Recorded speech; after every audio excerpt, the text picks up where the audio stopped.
15 ಜನ ಕರ್ಕೊಂಡು ಬಂದಿದ್ದೀವಿ. ಈ ಕರ್ಕೊಂಡು ಬಂದಿರತಕ್ಕಂಥ ಮನೆಯವ್ರ ಪರಿಸ್ಥಿತಿ ಹೆಂಗಿರ್ಬೋದು? ಸರ್ಕಾರ ಇರೋದು ಯಾಕೆ? ಈ ಜನರ ಶ್ರೇಯೋಭಿವೃದ್ಧಿಗಿರುವಂಥದ್ದು ಅಲ್ವಾ?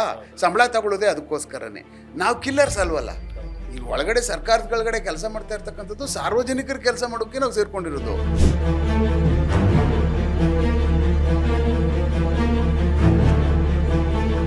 ಈ ಕೇಸ್ ಒಳಗಡೆ ಏನಾಗ್ತಿದೆ ಅಂದರೆ, ಪರಿಪೂರ್ಣವಾಗಿ ಇಂಥ ಒಂದು ಭಾಳ ಅತ್ಯಂತ ಎತ್ತರದಲ್ಲಿರ್ತಕ್ಕಂಥ ಒಬ್ಬ ನಟ ಸಿಗಾಕಬಿಟ್ಟು ಇಂಥ ಕೊಲೆ ಕೇಸಲ್ಲಿ ಸಿಗಾಕಬಿಟ್ಟವನೇ ಅಂತ ಅಂದಾಗ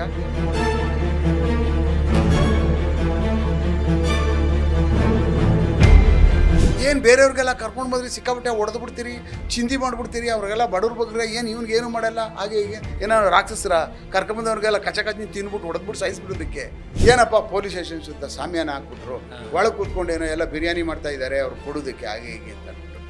S, we are giving biryani also. ನಾವು ಅವ್ರಿಗೆ ಬೀಡಿ ಕೇಳಿದ್ರೆ ಸಿಗರೇಟ್ ಸೇದಬೇಕು ಅಂದರೆ ಸಿಗರೇಟು ಕೊಡ್ತೀವಿ. ಸರ್ ನಾನು ಸತ್ಯ ಹೇಳ್ಬಿಡ್ತೀನಿ ಸರ್, ನನಗೆ ಗಾಂಜಾ ಹೊಡಿ ಅಭ್ಯಾಸ ಇದೆ ಸರ್, ದಯಮಾಡಿ ದಯಮಾಡಿ ಕೊಡ್ತೀರಾ ಸರ್, ನನಗೆ ಅಭ್ಯಾಸ ಇದೆ ಸರ್ ಅಂತ ಅದನ್ನು ಕೊಡ್ತೀವಿ. ತಪ್ಪೇನೈತೆ?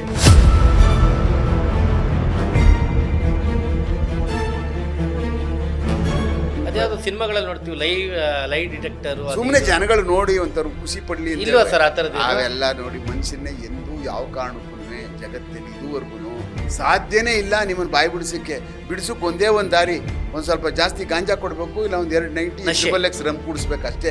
ಎಲ್ಲ ಹೇಳ್ಬಿಡ್ತಾರೆ.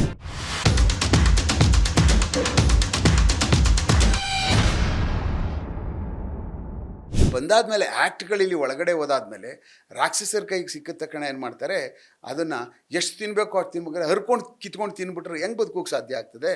ಎಕ್ಸೆಸ್ ಆಗಿಬಿಡ್ತದಲ್ಲ ಅದೆಲ್ಲ. ಇವರು ಅಂದ್ಕೊಂಡಿರ್ತಾರೆ ಪಂಚ್ ಮಾಡಿದ್ರೆ ಹೊಡೆದ್ರೆ ಏನು ಬೀಳಲ್ವ, ನಾವೆಲ್ಲ ಎಷ್ಟೊಂದು ಏಟ್ ತಿಂತೀವಿ, ಇಷ್ಟು ಬಾಕ್ಸಿಂಗ್ ಆಡ್ತೀವಿ ನಾವು ಪಿಕ್ಚರ್ಗಳಲ್ಲಿ, ಏನಾಗ್ಬಿಡ್ತದೆ ಅಂತೇಳಿ ಎಲ್ಲ ತೆಗೆದು ಹೊಡೆದ್ಬಿಟ್ರೆ ಒಬ್ಬ ಮನುಷ್ಯನಿಗೆ ಹೆಂಗೆ ಬದುಕೋಕೆ ಸಾಧ್ಯ ಆಗ್ತದೆ? ಸಾಧ್ಯ ಆಗಲ್ಲ ಬದುಕೋದಕ್ಕೆ. ಭಾಳ, ಯಾಕೆಂದರೆ ಮನುಷ್ಯನ ಅಷ್ಟೊಂದು ಸುತ್ಕೊಬಿಟ್ಟಾಗ ಗ್ಲೂಕೋಸ್ ಡೌನ್ ಆಗಿಬಿಡುತ್ತೆ. ಮತ್ತು ಹಾಕಿ ಇದಕ್ಕೆ ಗುದ್ದಿ ಅವನಿಗೇನಾದರೂ ಅಕಸ್ಮಾತ್ ಎಮರೇಜ್ ಆಗ್ಬಿಟ್ಟು ಭಯ ಬೇರೆ, ಆಮೇಲೆ ಅವನು ಅನ್ಕಾನ್ಸಿಯಸ್ ಆಗಿಬಿಟ್ರೆ ರಿಕವರಿ ಆಗಲ್ಲ ಮನುಷ್ಯ ಯಾವ ಕಾರಣಕ್ಕೂ. ಆಮೇಲೆ ಒದಿವಂಥದ್ದು ಇರ್ತದಲ್ಲ, ಜಾಸ್ತಿ ಒದಿತಾ ಇದ್ದಂಗೆ ಏನಾಗುತ್ತೆ ಅಂದರೆ ಮನುಷ್ಯಂದು BP ಕಂಪ್ಲೀಟ್ ಡೌನ್ ಆಗಿಬಿಡುತ್ತೆ, ಪೇಯ್ನು ಕಾನ್ಸಂಟ್ರೇಟೆಡ್ ಆಗಿಬಿಡುತ್ತೆ. ಹೆಗ್ದಮ್ ಒಂದೇ ಸರಿ ಆದ ತಕ್ಷಣ ಆ ಪೇಯ್ನ್ಗೆ ರಿಪಲ್ಷನ್ಸ್ ಇದಾಗ್ಬಿಡುತ್ತೆ, ಇಮಿಡಿಯೇಟಾಗಿ BP ಡೌನ್ ಆಗಿಬಿಡುತ್ತೆ. ಇದೆಲ್ಲ ಮನುಷ್ಯನ ಮೇಲೆ, ಅದಕ್ಕೆ ಕೈ ಮೇಲೆ ಕಾಲಲ್ಲಿ ಒದಿಬೇಡಿ ಮನುಷ್ಯನಿಗೆ ಅಂತ ಹೇಳುವಂಥದ್ದು. ಯಾಕೆಂದರೆ ಬೇರೆದಾದರೆ ಇಲ್ಲೆಲ್ಲೋ ಏಟ್ ತಿಂದು ಇಲ್ಲೆಲ್ಲ ಬಿದ್ದರೆ ನಮ್ಗೆ ಅಂಥ ಏಟ್ ತಗೊಳ್ಳೋದಿಲ್ಲ. ಅದು ಮನುಷ್ಯಂದು ಇದಾದರೆ ಆ ಪವರ್ ಇದೆಯಲ್ಲ, ಅದು ಆ ಭಾಗದಲ್ಲಿ ಕಾನ್ಸಂಟ್ರೇಟ್ ಆಗಿಬಿಡುತ್ತೆ. ಅದರಿಂದ ಏನಾಗುತ್ತೆ, ಶಾಕ್ ಜಾಸ್ತಿ ಆಗುತ್ತೆ ಮನುಷ್ಯನಿಗೆ. ಅದಕ್ಕೆ ಇಲ್ಲಿ ಗುದ್ದಬಾರ್ದು, ತಲೆಗೆ ಹೊಡಿಬಾರ್ದು ಇದೆಲ್ಲ ಅಂತ ಹೇಳೋದು ಕೈಗಳಲ್ಲಿ. ಅದಾದಮೇಲೆ ಇಲ್ಲಿಗೆ ಬಂದಾದ್ಮೇಲೆ ಕರ್ಕೊಂಡು ಬಂದಾದ್ಮೇಲೆ ಎಲ್ರಿಗೂ ನಮ್ಮ ಕೆಲಸ ಪೊಲೀಸವ್ರದ್ದು ಮೊದಲನೇದೇನು, ಇದೆಲ್ಲ ಮಾಡ್ತಾ ಇರ್ತೀವಿ. ಪೊಲೀಸ್ ಕೆಲಸನೂ ಮಾಡಬೇಕು, ಎವಿಡೆನ್ಸು ಕಲೆಕ್ಟ್ ಮಾಡಬೇಕು, ಆಮೇಲೆ ಇವ್ರನ್ನೆಲ್ಲ ಇಂಟ್ರಾಗೇಷನ್ನು ಮಾಡಬೇಕು. ಅಟ್ ದ ಸೇಮ್ ಟೈಮ್ ಇವ್ರು ಇಷ್ಟೊಂದು ಜನ ಕರ್ಕೊಂಡು ಹ್ಯಾಂಡಲ್ ಮಾಡಬೇಕು. ಹೌದು, 15, 16, 17 ಜನ ಕರ್ಕೊಂಡು ಬಂದಿದ್ದೀವಿ. ಈ ಕರ್ಕೊಂಡು ಬಂದಿರತಕ್ಕಂಥ ಮನೆಯವ್ರ ಪರಿಸ್ಥಿತಿ ಹೆಂಗಿರ್ಬೋದು, ಯಾವ ಥರ ಈ ಮೀಡಿಯಾಗಳು ನೋಡಿ ಅವರು ವ್ಯತಿರಿಕ್ತವಾಗಿ ಪ್ಯಾನಿಕ್ ಆಗಿರ್ಬೋದು ಅಂತ ಇಮ್ಮಿಡಿಯೇಟಾಗೆ ಅವ್ರ ಮನೆಗಳವ್ರಿಗೂ ಅಲ್ಲಿ ಲೋಕಲ್ ಪೊಲೀಸ್ ಕಳಿಸೋ, ಇಲ್ಲಿಂದ ಕಳಿಸಿ, ಏನು ಚಿಂತೆ ಮಾಡ್ಕೋಕೆ ಹೋಗ್ಬೇಡಿ, ಕರ್ಕೊಂಡೋಗಿದ್ದೀವಿ, ಎನ್ಕ್ವೈರಿ ಮಾಡ್ತಾಯಿದ್ದೀವಿ, ಏನೇನು ಇರ್ತದೋ ಅದನ್ನು ನಾವು ಹೇಳ್ತೀವಿ, ನೀವು ಗಾಬರಿ ಪಡೋಕೆ ಹೋಗ್ಬೇಡಿ, ಏನು ಅಂಥ ಅಪರಾಧ ಏನು ಮಾಡಲಿಲ್ಲ, ಹಾಗೆ ಅವ್ರಿಗೆಲ್ಲ ಕನ್ವಿನ್ಸ್ ಮಾಡ್ತಕ್ಕಂಥ ಕೆಲಸನೂ ಸಹ ನಮ್ಮದೇ. Every day to day basis ಅವರಿಗೆಲ್ಲ ಏನು ಎನ್ಕ್ವೈರಿ ಮಾಡಲ್ಲ, ನಾವು ಯಾರಿಗೆಲ್ಲರೂ ಮಾತಾಡಿಸ್ಬೇಕು, ಇಲ್ಲ ಲೋಕಲ್ ಪೊಲೀಸ್ ಕಳಿಸಿ ಮಾತಾಡಿಸ್ಬೇಕು, ಅವ್ರಿಗೂ ಸಮಾಧಾನ ಮಾಡಬೇಕಲ್ಲ. ಹೌದು, ಅವ್ರ ಮನೆಯವ್ರು ಏನು ಆರೋಪಿಗಳಲ್ವಲ್ಲ, ಅಪರಾಧಿಗಳಲ್ವಲ್ಲ, ಇದ್ರಲ್ಲಿ ಪಾರ್ಟ್ ಅಲ್ವಲ್ಲ. ನಾವು ಅವ್ರಿಗೆ ಕನ್ಸೋಲ್ ಮಾಡಬೇಕಲ್ಲ, ಅದು ಕೆಲಸನೂ ನಾವು ಮಾಡಬೇಕಲ್ಲ ಜೊತೆಯಲ್ಲಿ. ಅದನ್ನ ಫೇಲ್ ಆದ ಪಾಪ ರವಿ ಅವ್ರ ಅಪ್ಪ ತೀರ್ಕೊಬಿಡ್ತಾರೆ. ಆ ಕೆಲಸ ಮನು ಅವರು ಡ್ರೈವರ್ ಅಪ್ಪ ಯಾರೋ ಒಬ್ರು ತೀರ್ಕೊಬಿಡ್ತಾರೆ, ಅನಿಲ್ ಅಂತ ಅವ್ರ ತಂದೆ. ಹಾಗೆ ಎಲ್ಲನೂ ಸೈಮಲ್ಟೇನಿಯಸ್ ಆಗಿ ಪೊಲೀಸ್ ಆಗಿದ್ದು, ನಾವು are working under A system. ಸರ್ಕಾರದ ಕೆಳಗಡೆ ಕೆಲಸ ಮಾಡ್ತಾ ಇರ್ತೀವಿ. ಸರ್ಕಾರ ಇರೋದು ಯಾಕೆ? ಈ ಜನರ ಶ್ರೇಯೋಭಿವೃದ್ಧಿಗಿರುವಂಥದ್ದು ಅಲ್ವಾ? ಸಂಬಳ ತಗೊಳ್ಳೋದೇ ಅದಕ್ಕೋಸ್ಕರನೇ. ನಾವು ಕಿಲ್ಲರ್ಸ್ ಅಲ್ವಲ್ಲ. ಈ ಒಳಗಡೆ ಸರ್ಕಾರದೊಳಗಡೆ ಕೆಲಸ ಮಾಡ್ತಾ ಇರ್ತಕ್ಕಂಥದ್ದು ಸಾರ್ವಜನಿಕರ ಕೆಲಸ ಮಾಡೋಕ್ಕೆ ನಾವು ಸೇರ್ಕೊಂಡಿರೋದು. ನಾವು ಅದ್ರ ವಿರುದ್ಧ ಕೆಲಸ ಮಾಡೋಕ್ಕಾಗಲ್ವಲ್ಲ. ಅದ್ರ ವಿರುದ್ಧ ಕೆಲಸ ಮಾಡೋಕ್ಕಾಗಲ್ಲ ಅಂದ್ರೆ ಈ ಕೆಲಸ ಎಲ್ಲ ನಾವು ಮಾಡಬೇಕಲ್ಲ. ಇಂಪಾರ್ಟೆಂಟ್ ಕೆಲಸ ಅದು. ಅವನ್ನೆಲ್ಲ ಕನ್ಸೋಲ್ ಮಾಡುವಂಥದ್ದು, ಅವ್ನು ಮಾಡಿರೋದನೋ ಇಲ್ಲವೋ ಅವನು ಬೇರೆ ವಿಚಾರ ನಾವು ತನಿಖೆ ಮಾಡ್ತಾ ಇರ್ತೀವಿ. ಬಟ್ ಇವ್ರಿಗೂ ಮಾತಾಡಿಸ್ಬೇಕಲ್ಲ, ಬೇರೆ ಏನಾದರೂ ವ್ಯತಿರಿಕ್ತವಾಗಿ ಅವರು ತೀರ್ಮಾನಗಳು ತಗೊಳ್ಳದೇ ಇರೋ ಥರ ನೋಡ್ಕೋಬೇಕಲ್ಲ. This is also an important job for a policeman. ಯಾವುದೇ ಕೇಸಲ್ಲಾದರೂ ಅಷ್ಟೇ. ಆವಾಗ ಪೊಲೀಸ್ ಸಕ್ಸಸ್ ಆಗೋದು ಜಾಸ್ತಿ ಅವನ ಅವನ ಬೆಳವಣಿಗೆ ಇರ್ತದ ಪೊಲೀಸ್ದು, ಆವಾಗ ಅವನ ಮಾಡುವಂಥದ್ದು ಬೆಳವಣಿಗೆ ಮತ್ತು ಅವನ ಪ್ರಾಸ್ಪೆರಿಟಿ ಜಾಸ್ತಿ ಆಗುತ್ತೆ. ಓಕೆ. ಇಷ್ಟೆಲ್ಲ ಮಾಡಬೇಕು, ಅವ್ನು ಡಿಫೆನ್ಸ್ ಮೆಕ್ಯಾನಿಸಮ್ ಇದೆಲ್ಲ ಮಾಡಬೇಕು ಒಬ್ಬ ಮನುಷ್ಯಂದು. ಏನೋ ಸಣ್ಣದೊಂದು ಅಪರಾಧ ಅದು ಜೀವನದ ಕೊನೆವರೆಗೂ ಉಳ್ಕೊಂಡಿರುತ್ತೆ. ನಾನು ತನಿಖೆ ಮಾಡ್ತಾ ಇದ್ದೆ, ಈಗ ಸತ್ತೋಗ್ಬಿಟ್ಟ ಅವನು, ನಾನು ಮನುಷ್ಯನ ಉಳಿಸ್ಬೋದಾಗಿತ್ತು, ಸ್ವಲ್ಪ ಮಾತಾಡಿದ್ರೆ ಅವ್ರ ಮನೆಯವ್ರಿಗೆಲ್ಲ ಫೋನ್ ನಂಬರ್ ತೊಗೊಂಡು ಹಿಂಗಿದೆ ಇರಿ, ನಾವು ಮಾಡ್ತಾ ಇದ್ದೀವಿ, ನಾನು ಇನ್ಸ್ಪೆಕ್ಟ್ರು DSPನೋ ಈ ಥರ, ನೀವೇನು ಗಾಬರಿ ಪಡೋಕ್ಕೆ ಹೋಗಬೇಡಿ, ಹಂಗೇನಾರು ಇದ್ದರೆ ಬನ್ನಿ ಚಿತ್ರದುರ್ಗ ಬನ್ನಿ DSP ಆಫೀಸಿಗೆ ಬನ್ನಿ, ಅವರೆಲ್ಲ ಮಾತಾಡ್ತಾರೆ ನಿಮಗೆ ಅಂತ ಹೇಳ್ತು. ಮ್ಯಾಟ್ರ್ ಆಫ್ 2 ಮಿನಿಟ್ ಅಷ್ಟೇ, ಜಾಸ್ತಿನೂ ಅವಶ್ಯಕತೆ ಇಲ್ಲ ಅವ್ರಿಗೆ.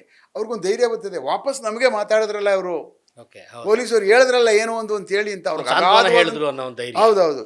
ಇದ್ರ ಮಧ್ಯೆ ಏನಾಯ್ತದೆ, TV ನೋಡ್ತಾ ಇರ್ತಾರೆ, ಈಗ ಏನಪ್ಪ ನಿನ್ನ ಮಗ ಈ ಕೇಸಾ ಏನೋ ನೇಣಿಗೆ ಹಾಕ್ಬಿಡ್ತಾರೆ ಅಂತ ಹೇಳ್ತಾವ್ರೆ TV ಇವ್ರು ಇಂಥ ಶಿಕ್ಷೆ ಆಗ್ಬಿಡುತ್ತಂತೆ, ಎಲ್ಲ ಪರ್ಮನೆಂಟ್ ಆಗ್ಬಿಡ್ತಂತೆ, ಸಾಯಿವರೆಗೂ ಜೈಲೇ ಅಂತೆ ಹೇಳ್ತಾ ಇದ್ದಾರಲ್ಲ ಅಂತ ಹೋಗಿ ಅವ್ರ ಹತ್ರ ಮಾತಾಡ್ತಾ ಇರ್ತಾರೆ ಜನ. ಅವ್ರು ಏನಾಗ್ಬಿಡ್ತಾರೆ ಅಂದರೆ ಟೋಟಲಿ ಕಂಪ್ರೆಸ್ ಆಗಿಬಿಡ್ತಾರೆ ಮನೆಗಳವರು, ಇವರು ಎಲ್ಲ. ಅದಾಗಬಾರ್ದಲ್ವ. ಇವನೇನೋ ಅಚಾನಕ್ಕಾಗಿ ಹೋದ, ಏನೋ ಯಾರೋ ಹೇಳೋದು ಮಾತು ಕಟ್ಕೊಂಡು ಇವನು ಹೋದ ಅಂತಂದಾಗ ಶಿಕ್ಷೆ ಅವ್ರಿಗೆ ಹಾಕ್ಬೇಕು, ತಪ್ಪಲ್ವಾ? ಹೌದೌದು. ಯಾವ ಕಾರಣಕ್ಕೂ ಅದನ್ನು ನೋಡ್ಕೋಬೇಕಲ್ವ ನಾವು. You are all human beings, ಒಟ್ಟಿಗೆ ಫಾರ್ ಅವರ್ ಎಂಡ್ ಫೈನಲ್ ಆಗಿ ಯೋಚನೆ ಮಾಡಿದಾಗ ಯಾರು ಆ ಥರದ್ದು ಅದು ಮಾಡಬೇಕು. ಎಲ್ಲ ಒಟ್ಟಿಗೆ ಊರವರೆಲ್ಲ ಕಳ್ಳರೆ ಅಂದ್ಬಿಟ್ರೆ ನಾವು, ಯಾರೋ 4 ಜನ ಕಳ್ಳರಿಗೆ ಕಳ್ಳೂರು ಕಳ್ಳರು ಅಂದ್ಬಿಟ್ರೆ ನಾವು, ಹೌದಲ್ವಾ? ತಪ್ಪಲ್ವಾ ಅದು? ಹಾಗೆ ಈ ಕೇಸ್ ಒಳಗಡೆ ಏನಾಗ್ತಿದೆ ಅಂದರೆ, ಪರಿಪೂರ್ಣವಾಗಿ ಇಂಥ ಒಂದು ಭಾಳ ಅತ್ಯಂತ ಎತ್ತರದಲ್ಲಿರ್ತಕ್ಕಂಥ ಒಬ್ಬ ನಟ ಸಿಗಾಕಬಿಟ್ಟು ಇಂಥ ಕೊಲೆ ಕೇಸಲ್ಲಿ ಸಿಗಾಕಬಿಟ್ಟವನೇ ಅಂತ ಅಂದಾಗ ತನಿಖೆಯ ರೀತಿ ಏನು ತುಂಬ ಬದಲಾವಣೆ ಆಗ್ಬಿಡೋದಿಲ್ಲ. ಬೇರೆ ಎಲ್ಲ ತನಿಖೆಗಳು ಏನು ನಡೀತದೋ ಅದೇ ಥರನೇ ನಡೀತದೆ. ಆಮೇಲೆ ಸೆಲೆಬ್ರಿಟಿ ಅನ್ನೋ ಕಾರಣಕ್ಕೆ, ತುಂಬಾ ಫ್ಯಾನ್ ಬೇಸ್ ಇದೆ ಅನ್ನೋ ಕಾರಣಕ್ಕೆ ಇಲ್ಲ, ಅವ್ರು ಬರ್ತಾರೆ ಅಂತಾನು ಗೊತ್ತು ನಮಗೆ. ಅಕಸ್ಮಾತ್ ಅವ್ರು ಬಂದ್ರೆ ಅವ್ರಿಗೆ ಯಾಕೆ ಮಾತಾಡಬೇಕು, ಯಾಕೆ ಕಳಿಸ್ಕೊಡ್ಬೇಕು ಅವ್ರಿಗೆ ಏನ್ಬಿಟ್ಟು ಅಂತ. ಆಮೇಲೆ ಅವ್ರಿಗೆ ಅವ್ರದೇ ಆದಂಥ ಒಂದು ಸ್ಟೇಟಸ್ನಲ್ಲಿ ಇಟ್ಕೊಬಿಟ್ಟಿರೋದ್ರಿಂದ, ಅವ್ರ ಕಲ್ಪನೆಗಳು ಬೇರೆ ಇರೋದ್ರಿಂದ ಅವರು ಆಚೆ ನಿಧಾನಕ್ಕೆ ಬರ್ತಾರೆ. ಈಗ ಅವ್ರಿಗೂ ಅಣ್ಣ ಏನೋ ಕರ್ಕೊಂಬಂದಿದ್ದಾರೆ, ಯಾಕೆ ಅಷ್ಟು ಮೆಸೇಜ್ ಕೊಡಬೇಕಾಯ್ತು, ಯಾಕೆ ಕಳಿಸ್ಬೇಕಾಗಿತ್ತು, ಇವ್ನು ಮಾಡಿರೋದು ತಪ್ಪಲ್ವಾ, ಏನೋ ಹೊಡೆದ್ಬಿಟ್ಟವ್ರೆ, ಇವ್ರೇನು ಹೊಡೆದ್ರ, ಯಾರು ಹೊಡೆದ್ಬಿಟ್ಟವ್ರು, ಅವ್ರಿಗೆ ಶಿಕ್ಷೆ ಮಾಡಲಿ, ಈ ಒಂದು ಅವ್ರ ಅಭಿಮಾನ ಮಾತಾಡ್ಕೊಂಡು ಹಂಗೇನೆ ಅವ್ರು ಕನ್ಸೋಲ್ ಆಯ್ತಾರೆ, ಅವರೇ ತೃಪ್ತಿ ಪಟ್ಕೋತಾರೆ. ಬಿಡೋ ಏನಿಲ್ಲ ಹಾಗೆ ಹೀಗೆ ಅಂತ. ಅದು that is a different issue. ಅವ್ರು ಹೆಂಗಾರ ಮಾಡ್ಕೊಳ್ಳಿ, ನಮ್ಗೆ ಸಂಬಂಧ ಇಲ್ಲ. ಅವ್ರು ಹೆಂಗೆ ಅಪೋಲೋ ಕಲ್ಪಿತವಾಗಿ ಏನೇನು ಅನ್ಕೋತಾರೋ ಏನಾರ ಅನ್ಕೊಳ್ಳಿ, ನಮಗೇನು ಸಂಬಂಧ, ನನಗೇನು ಸಂಬಂಧ. ಈ ಕೇಸಲ್ಲಿ ಎಷ್ಟು ಎವಿಡೆನ್ಸ್ ಅವ್ರ ಮೇಲಿದೆ, ಇವ್ರು ಮಾಡಿದಾರಾ ಇಲ್ವಾ, ಮಾಡಾದ್ಮೇಲೆ ಎಷ್ಟೊತ್ತು ಇದ್ರಿಲ್ಲ ಅವರು, ಹೆಂಗೆ ಏಟ್ ಹೊಡೆದ್ರು, ಏನು ಕತೆ, ಏನು ಸಮಾಚಾರ, ಕಾರಣ ಏನಾಯಿತು, ಇದನ್ನೆಲ್ಲ ಯಾಕೆ ಮ್ಯಾನೇಜ್ ಮಾಡಿದ್ರು ಪೂರ್ತಿ ಎಲ್ಲನೂ, ಯಾರೇ ಇಷ್ಟೆಲ್ಲ ದುಡ್ಡು ಕಟ್ಟು ಅವನ್ನೆಲ್ಲ ಕಳಿಸಿ ಪೊಲೀಸ್ ಸ್ಟೇಷನ್ಗೆಲ್ಲ ಕಳಿಸ್ಕೊಟ್ಟು ಒಂದೊಂದೇ ಇದನ್ನೆಲ್ಲ ಯಾಕೆ ಮಾಡಿದ್ರು ಅನ್ನುವಂಥದ್ರಲ್ಲಿ ನಾನು ತೊಡ್ಕೊಳ್ತೀನಿ. ಈ ಕೆಲಸಗಳಲ್ಲಿ ತೊಡ್ಕೊಂಡು ಕೇಸ್ ಮಾಡ್ಕೊಳ್ಳೋದ್ರಲ್ಲಿ ನಾನು ಮತ್ತು CCTVಗಳು ಕಲೆಕ್ಟ್ ಮಾಡ್ಕೊಳ್ಳುವಂಥದ್ದು, CDRಗಳು ಕನೆಕ್ಟ್ ಮಾಡ್ಕೊಳ್ಳುವಂಥದ್ದು, ಮತ್ತು ಎಲ್ಲೆಲ್ಲಿ ಅವರು ಗಾಡಿಗಳು ಓಡಾಡಿದವು ಆ ಜಾಗಗಳಲ್ಲಿ ಎಲ್ಲೆಲ್ಲಿ CCTVಗಳಿದ್ದವು ರಸ್ತೆಗಳಲ್ಲಿ, ಆ ಗಾಡಿ ಮೂವ್ ಆದದ್ದು, ಗಾಡಿ ಬಂದಿದ್ದು, ಎಷ್ಟು ಗಂಟೆಗೆ ಬಂತು, ಎಷ್ಟು ಗಂಟೆಗೆ ಹೋಗ್ತು, ಪ್ರತಿಯೊಂದನ್ನು ಕ್ರೊನಾಲಜಿಕಲಿ ನಾನು ಜೋಡಿಸ್ಬೇಕಲ್ಲ ಎವಿಡೆನ್ಸ್ಗಳನ್ನ. ಅದರಲ್ಲಿ ತಪ್ಪು ಮಾಡಬಾರ್ದಲ್ಲ ನಾನು. ಬೇರೆ ಏನೆಲ್ಲ ಮಾಡ್ಬೋದು, ಟೆಕ್ನಿಕಲ್ ಎವಿಡೆನ್ಸ್ಗಳು ಜೋಡಿಸಿದ್ರೆ ನಾನು ತಪ್ಪು ಮಾಡಬಾರ್ದಲ್ಲ. ಅದರಲ್ಲಿ ನಾನು ಜಾಸ್ತಿ ಕಾನ್ಸಂಟ್ರೇಟ್ ಮಾಡಬೇಕು. ಅಪಾರ್ಟ್ ಫ್ರಮ್ ದಿಸ್ ಥಿಂಗ್, ಏನಪ್ಪ ಪೊಲೀಸ್ ಸ್ಟೇಷನ್ ಸುತ್ತ ಸಾಮ್ಯಾನ ಹಾಕ್ಬಿಟ್ರು, ಒಳಗೆ ಕೂತ್ಕೊಂಡು ಏನೋ ಎಲ್ಲ ಬಿರಿಯಾನಿ ಮಾಡ್ತಾ ಇದ್ದಾರೆ ಅವ್ರು ಕೊಡೋದಕ್ಕೆ ಹಾಗೆ ಹೀಗೆ ಅಂತ ಅಂದ್ಬಿಟ್ಟು. Yes, we are giving biryani also. ನಾವು ಅವ್ರಿಗೆ ಬೀಡಿ ಕೇಳಿದ್ರೆ, ಸಿಗರೇಟ್ ಸೇದಬೇಕು ಅಂದರೆ ಸಿಗರೇಟು ಕೊಡ್ತೀವಿ. ಸರ್ ನಾನು ಸತ್ಯ ಹೇಳ್ಬಿಡ್ತೀನಿ ಸರ್, ನನಗೆ ಗಾಂಜಾ ಹೊಡಿ ಅಭ್ಯಾಸ ಇದೆ ಸರ್, ದಯಮಾಡಿ ತರಿಸ್ಕೊಡ್ತೀರಾ, ದಯಮಾಡಿ ಕೊಡ್ತೀರಾ ಸರ್, ನನಗೆ ಅಭ್ಯಾಸ ಇದೆ ಸರ್ ಅಂತ ಅದನ್ನು ಕೊಡ್ತೀವಿ. ತಪ್ಪೇನೈತೆ? ಅವ್ನು ಸೇದುವಂಥವನಾಗಿದ್ದು ನಾನು ಎಲ್ಲ ಸತ್ಯ ಹೇಳ್ಬಿಡ್ತೀನಿ ಅಂತಂದರೆ, that is the all methods are using our own methods to receive a truth from a human being. ಅವ್ನಿಗೆ ಏನೂ ತೊಂದರೆ ಆಗದಿರೋ ಥರ ಅವ್ನಿಗೆ ಯಾಕೆ ಹೊಡಿಕ್ ಹೋಗ್ಬೇಕು ನಾವು? ಸತ್ಯ ಹೇಳ್ತೀನಿ ಅಂದಾದ್ಮೇಲೆ ನಾನು ಬಿರಿಯಾನಿ ಕೊಟ್ಟರೆ ನನ್ನ ತಪ್ಪೇನಂತೆ? ಏನು ಬಿರಿಯಾನಿ ಏನು ಅದೇನು ಸಪ್ರೇಟ್ ಏನು ಸ್ವರ್ಗಲೋಕದಲ್ಲಿ ಮಾಡೋದು ಅಂತನಾ? ಇನ್ನೇನು ಬೇರೆ ಎಲ್ಲೂ ಸಿಗಲ್ಲ ಭೂಮಿ ಮೇಲೆ ಅದು ಅಂತನಾ? That is also A meal. ಏನೋ ತಿನ್ಬಿಟ್ರೆ ಏನು ಭುಜಬಲ ಪರಾಕ್ರಮಿ ಆಗ್ಬಿಡ್ತಾನೆ, ಬರೀ ಮುದ್ದೆ ತಿನ್ಬಿಟ್ಟು ಅವ್ನು ಏನೂ ಆಗಲ್ಲ ಅಂತಾನ? ನಾವು ಮಾಡ್ಕೊಂಡಿರುವಂಥದ್ದು ಅಷ್ಟೇ, ಕಲ್ಪನೆಗಳಷ್ಟೇ ಅದು. ಏನಪ್ಪ ಮುದ್ದೆ ಕೊಡ್ಲೇ ಇಲ್ಲ, ಅಲ್ಯೂಮಿನಿಯಂ ಪ್ಲೇಟೇ ಹೋಗ್ಲಿಲ್ಲ ಅಂತ ನೀನು ಅನ್ಕೊಬಿಟ್ರೆ, ಅರೆ ನಿನ್ನ ಹಣೆ ಬರ ಅದು, ನಾನು ಅನ್ಕೊಬಿಟ್ರೆ ಹೆಂಗದು?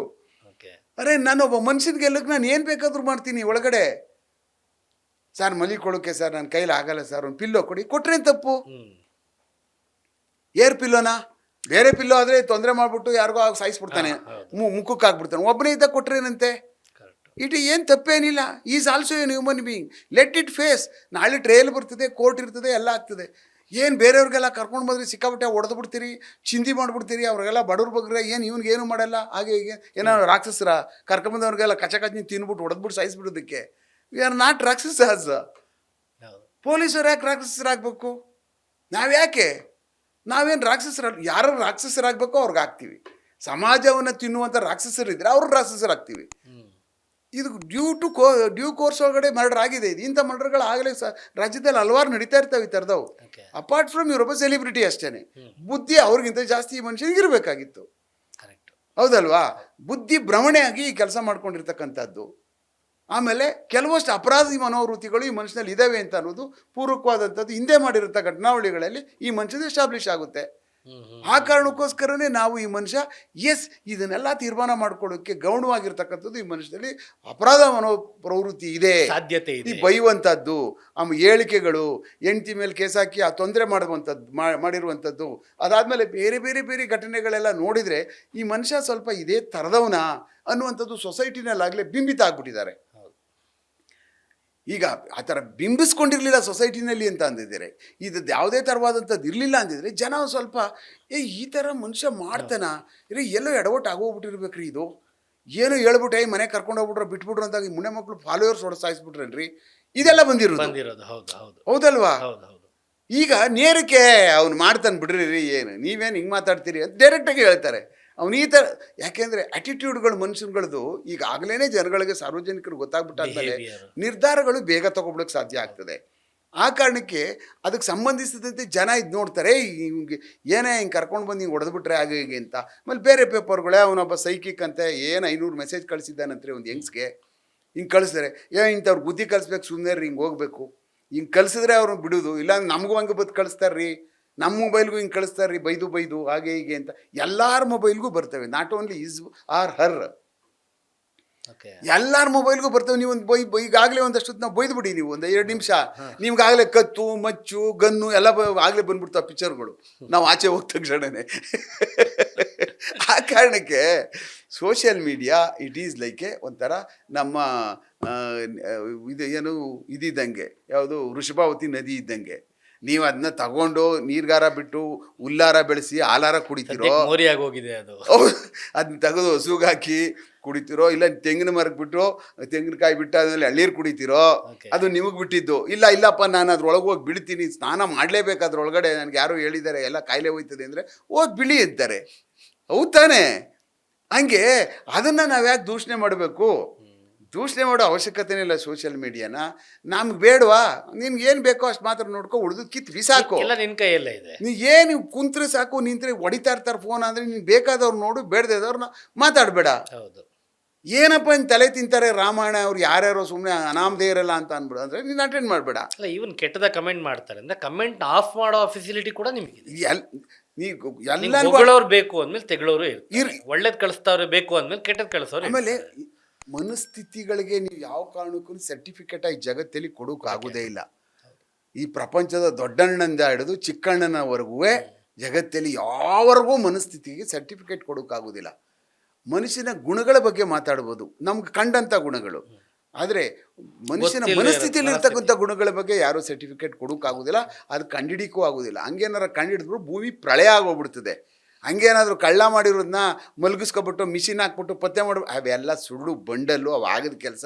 ಯಾವ ನಾರ್ಕೋ ಪಾರ್ಕೋ ಬ್ರೈನ್ ಸಿನಿಮಾಗಳಲ್ಲಿ ನೋಡ್ತೀವಿ, ಲೈ ಡಿಟೆಕ್ಟರ್, ಸುಮ್ಮನೆ ಜನಗಳು ನೋಡಿ ಒಂಥರ ಖುಷಿ ಪಡ್ಲಿ ಅಂತ ಅವೆಲ್ಲ ನೋಡಿ ಮನುಷ್ಯನ ಎಂದೂ ಯಾವ ಕಾರಣಕ್ಕೂ ಜಗತ್ತಲ್ಲಿ ಇದುವರೆಗೂ ಬ್ರೈನಲ್ಲಿ ಇರ್ತಕ್ಕಂಥ ಅವನು ಇಟ್ಕೊಂಡಿದ್ದಾನಲ್ಲ ಗಣಿ, ಸಾಧ್ಯನೇ ಇಲ್ಲ ನಿಮ್ಮನ್ನು ಬಾಯಿ ಬಿಡಿಸೋಕೆ ಒಂದೇ ಒಂದು ದಾರಿ, ಒಂದು ಸ್ವಲ್ಪ ಜಾಸ್ತಿ ಗಾಂಜಾ ಕೊಡಬೇಕು, ಇಲ್ಲ ಒಂದು 290 ರಮ್ ಕುಡಿಸ್ಬೇಕು ಅಷ್ಟೇ, ಎಲ್ಲ ಹೇಳ್ಬಿಡ್ತಾರೆ. ಅದೇನೇ ಇಲ್ಲ ನಿಮ್ಮನ್ನು ಬಾಯಿ ಬಿಡಿಸೋಕೆ ಒಂದೇ ಒಂದು ದಾರಿ, ಒಂದು ಸ್ವಲ್ಪ ಜಾಸ್ತಿ ಗಾಂಜಾ ಕೊಡಬೇಕು, ಇಲ್ಲ ಒಂದು 290 ರಮ್ ಕುಡಿಸ್ಬೇಕು ಅಷ್ಟೇ, ಎಲ್ಲ ಹೇಳ್ಬಿಡ್ತಾರೆ ಅವ್ರ ವೀಕ್ನೆಸ್. ಅದು ಅಷ್ಟು ಬಿಟ್ಟರೆ ಬೇರೆ ಇನ್ನೇನು ಮಾಡೋಕ್ಕೂ ನೀವು ಸುಮ್ಮನೆ ಬಂಡಲ್ ಹೊಡೆದೆಲ್ಲ ಎಲ್ಲ ಪಿಕ್ಚರ್ ತೋರಿಸ್ತಾರಲ್ಲ, ಅವೆಲ್ಲ ವೇಸ್ಟ್. ಅವು ನಾವು ನೋಡಿ ಸಾಕಾಗೋಗ್ಬಿಟ್ಟೈತೆ. ಸುಮ್ಮನೆ ನಾವೇನು ಬರ್ಕೊಟ್ಟಿಂದ ಕೇಳ್ತೆ ಕಣ, ನಾವು ಹ್ಞೂ ಎಲ್ಲ ಅಂತ ಹ್ಞೂ ಅಂತ ಇರ್ತೇನೆ. ಹ್ಞೂ ಅಂತ ಅವ್ನು ನೋಡಿ ಹೋಗ್ರಿ ಅಲ್ಲೆಲ್ಲ ಬೆಟ್ಟದಲ್ಲಿ ದುಡ್ಡಿದ್ದಾನೆ ಅಂತ ಬೆಟ್ಟ ಎಲ್ಲ ಹುಡುಕಿದೀವಿ ಹೋಗ್ಬಿಟ್ಟು, ಅವೆಲ್ಲ ಸುಮ್ಮನೆ ಪ್ರಯೋಜನ ಇಲ್ಲ. ಅವು Beat Plus Karnataka.